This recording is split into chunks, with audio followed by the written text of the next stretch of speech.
Ladies and gentlemen, we have all heard about the pay gap between federal workers and those on the private side, and we talk about it all the time. It's kind of become almost just a fact in life that, hey, if you work for the government, you get security, you get the benefits, but the pay probably not going to be as good.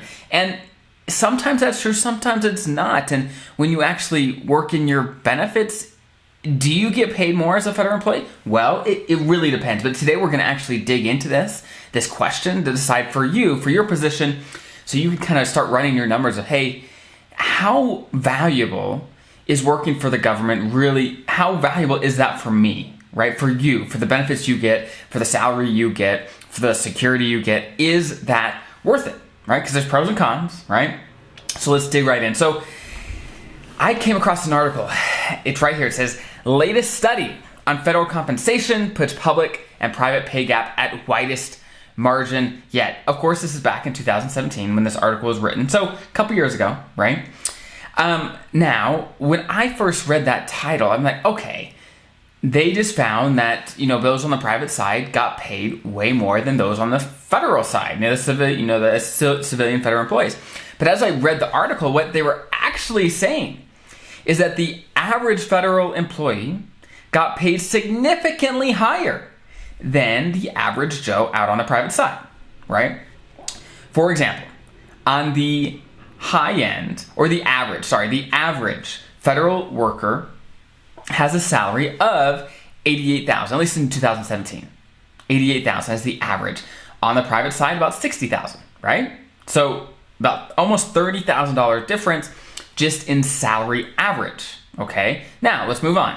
If we look at total compensation, so we're looking at health insurance, we're looking at the benefits, we're looking at pensions, looking at everything, the average federal worker gets compensated for $127,000 a year compared to, on the private side, only $70,000. So the margin gets, the gap between how much a federal worker is compensated compared to the average person on the private side is getting big. Now, of course, we have to note that the average federal worker is highly educated, has specialized skills, and so it's not a perfect comparison now. So let's look at actually a different source. So another article actually written in 2020, so a little more recent, they say, hey, feds still make 3/4 of private sector pay. So now in this article, they're looking at it a little differently. They're saying, hey, we're comparing apples to apples. We're going to compare, someone that does a certain job on the private side, and then that the same person with the same skills, what do they get paid as a federal employee? And what they found was that, at least as of this article, that federal employees were paid 23% less than the private sector. Now, this is only looking at salary, okay? Not looking at benefits, not looking at your pension, not looking at anything, okay? Only looking at salary. So if you just look at that, it's like, okay, 23%, that's a pretty large amount. Do I get enough benefits from your pension, your TSP, everything else that comes with being a federal employee? Is it worth it to be a federal employee? And honestly, I was kind of running some numbers in my own brain, just kind of like, okay, how does that work out? And I concluded that in some positions, it is very much worth it, where you actually, with your benefits, you get paid way more than you would elsewhere.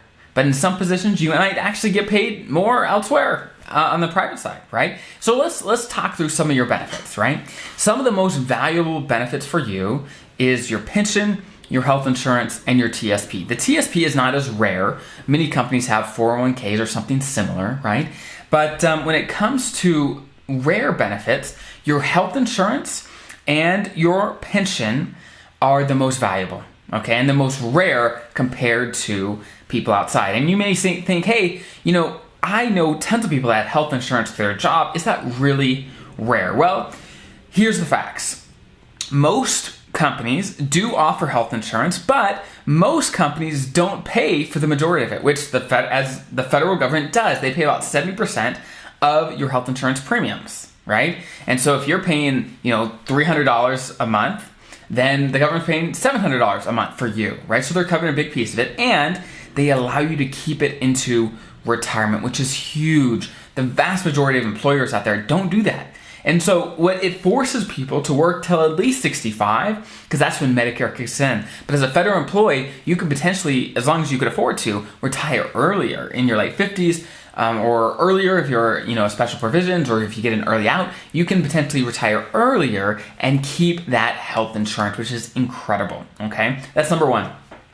And so you could just start doing the math for you of, okay, how much are you paying for your health insurance? How much is the government paying for your health insurance? And it gets into the thousands very, very quickly, right? So do the math for you. What are you paying? What are they paying? Assume they pay about 70%, right? That's about what they pay of your health insurance premiums. And again, they allow you and continue to pay for 70% into retirement as well, which is phenomenal, which is awesome. The next piece is your pension, okay? Your pension is extremely valuable, and it's becoming more and more rare. Very, very few companies now are offering pensions because it's expensive. It's so expensive to offer, but right now the government still offers one. So when it comes to trying to do some rough numbers on how much your pension is worth to you and how much you should kind of put in the equation of how much you could get paid somewhere else but maybe not get a pension, this is how you can look at it. This is one way to look at it, okay? So let's assume that you run your numbers and in retirement, you'll get about a $2,000 a month pension. Awesome, awesome. Well, how do we know how much that is worth in dollars and cents? Well, it's a great question. So let's actually make that an annual amount. So $2,000 a month is actually $24,000 a year, right? And so in retirement, the $2,000 a month pension, that's $24,000 every single year. So how much money would it take to be paid extra somewhere else to make that up? Okay, and that's a great question. And there's lots of different ways you could kind of get a rough estimate. But if we use the 4% rule, and if you're not familiar with that, the 4% rule says, hey, when you are retiring, you can spend about 4% of your money every year, ramp that up with inflation as inflation happens, and the odds of you running out of money are very, very slim. Okay, so using the 4% rule, how much money would it take to provide $24,000 a year? And if you do the math, you do 24,000 divided by 4%, it comes out to $600,000 is what it would come out to, right? So it would take $600 in your TSP or some other investment tool to provide about $24,000 every year in retirement. So again, $600,000 is what that $2,000 a month pension is worth. Right? That's saved up, okay? So again, if you took a private job and you were able to save a lot more and invest a lot more, maybe you'd have an extra $600,000, maybe, it's hard to know. It depends how much more you got paid, right? It depends where you're living and things like that. So, and honestly, I am not trying to lean one way or the other of you get paid way more as a federal employee or you get paid way more on the private side. It depends. It really depends on your position, where you live, all the kind of nuances of your situation. But I just wanted to kind of talk through this issue, this concept, so that you have an idea. You're going to be making decisions about your career, especially if you're younger. You may not know if you want to stay with the government, or you don't know if you want to retire. You may not know how valuable your benefits are. So what I do know for sure is your benefits are valuable. They are valuable and they are worth a lot of money, right? Is it 23%? I don't know. It depends. It depends on your situation. But between your pension, your health insurance, and you get life insurance, let's say you get disabled on the job, there's disability retirement. There's so many great things built into being a federal employee that it's really, really hard to replicate that elsewhere. Now, money can replicate all of it. If you get paid enough, it can replicate it all, right? It's just a matter of, do you enjoy your job? Where's the best place for you to get compensated the best for what you do, right? And honestly, elsewhere, let's say you do get paid, let's say 50% more by taking a job on the private side. Awesome. Well, it just becomes more on you to save for retirement, right? There's no pension most of the time. So it's going to be your responsibility to take part of that 50% bump, that raise, and say, okay, I need to be responsible to invest this well and to make sure I'm prepared for retirement and to retire the way that I want. So it's more on you when there isn't a built-in system around you, right? And there's pros and cons, right? If you're a go-getter and you really want to handle it all and know all the details, then maybe that's better for you.